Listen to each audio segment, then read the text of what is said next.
কিরে মামা কই যাস রে? আরে ইয়ার দিকে যাই, বিসিবিতে যাই, বুঝছো?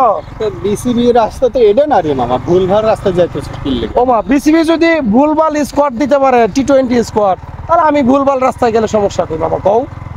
তোমার বলে লবিং করা আছে ইয়াতে বিসিবিতে? কি নাজমুল? হ্যাঁ হ্যাঁ, ওই যে পাপন পাপন, পাপন, ও, আচ্ছা, ওই পাপন সাহেবের লোকের দেখা করে আহি, একটু বাতচিত করে আহি, বুঝো নাই?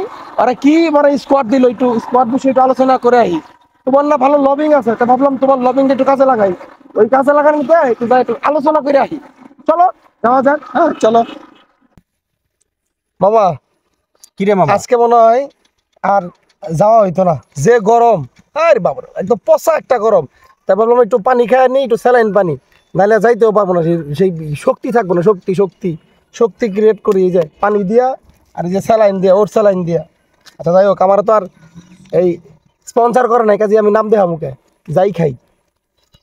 তো মামা যেটা আলাপ করতেছিলাম, লও আমরা দুইজনে আলোচনা করি। এই যে একটা স্কোয়াড ঘোষণা করলো, কেরে ভাই? সাইফুদ্দিন হইতেছে গিয়ে অলরাউন্ডার, কি মামা কও? তুমি কও। না ঠিক আছে, ও ব্যাটও ভালো পারে, বলও ভালো পারে, আর কি নেওয়া উচিত ছিল না? অবশ্যই। আরে কালকে দেখি ও নাকি স্পিড বল পারে না, মানে স্পিড হয় না বল করলে, এটা কোনো কথা? আর স্পিড হয় না বল, তাই না হোক, স্পিড বল নাই ওভার পারে, তো কি হয়েছে? এই যে পৃথিবীর বড় বড় স্পিড বলার, এই যে তোমার হচ্ছে ডেল স্টেন, তারপর হচ্ছে জোফরা আর্চার, এদের বল কি স্পিড কো? এরা তো হারাই গেছে। স্পিড বলতে আমার লাভ কি কও? এটা হচ্ছে কি টেকনিক খাটাইতে হবে আমাদের মুস্তাফিজের মতো, কি কও মামা? হ্যাঁ মামা ঠিক আছে। এটা মুস্তাফিজের এই যে স্লো বল করে, ওখানে যে একটা টেকনিক খাটায়, এটা মারাত্মক জিনিস। কেন সাইফুদ্দিন এটা পারতো না? ঠিকই অবশ্যই। পারতো, কি বাবা? না, না, এটা ঠিক ঠিকই আছে, পারতো।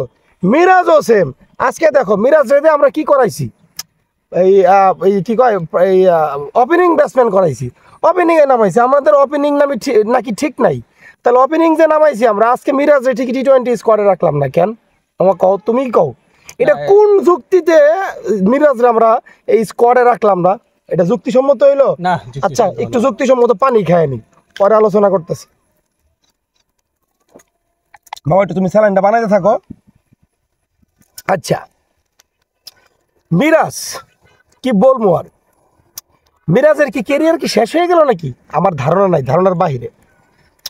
কিন্তু আমি খুব চাইছিলাম অ্যাটলিস্ট মিরাজ এই দলে থাকবে, কারণ আপনি যতই পরীক্ষিত হন আর যতই যাই হন, এই খেলাটা কিন্তু এমন একটা মাঠে, এমন একটা জায়গায়, ওই ওয়েদারে আপনার ম্যাচিং হইতে হইতেই সময় লাগবে, ঠিক আছে?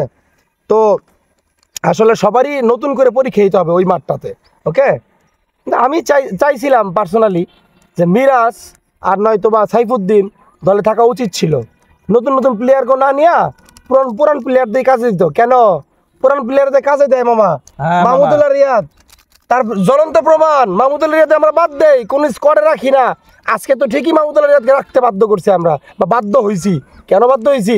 কারণ সে তার খেলায় প্রমাণিত করে দিছে যে একজন পুরান প্লেয়ার, একজন সিনিয়র প্লেয়ার, তার কতটা গুরুত্ব একটা দলের জন্য, এটা মনে রাখতে হবে।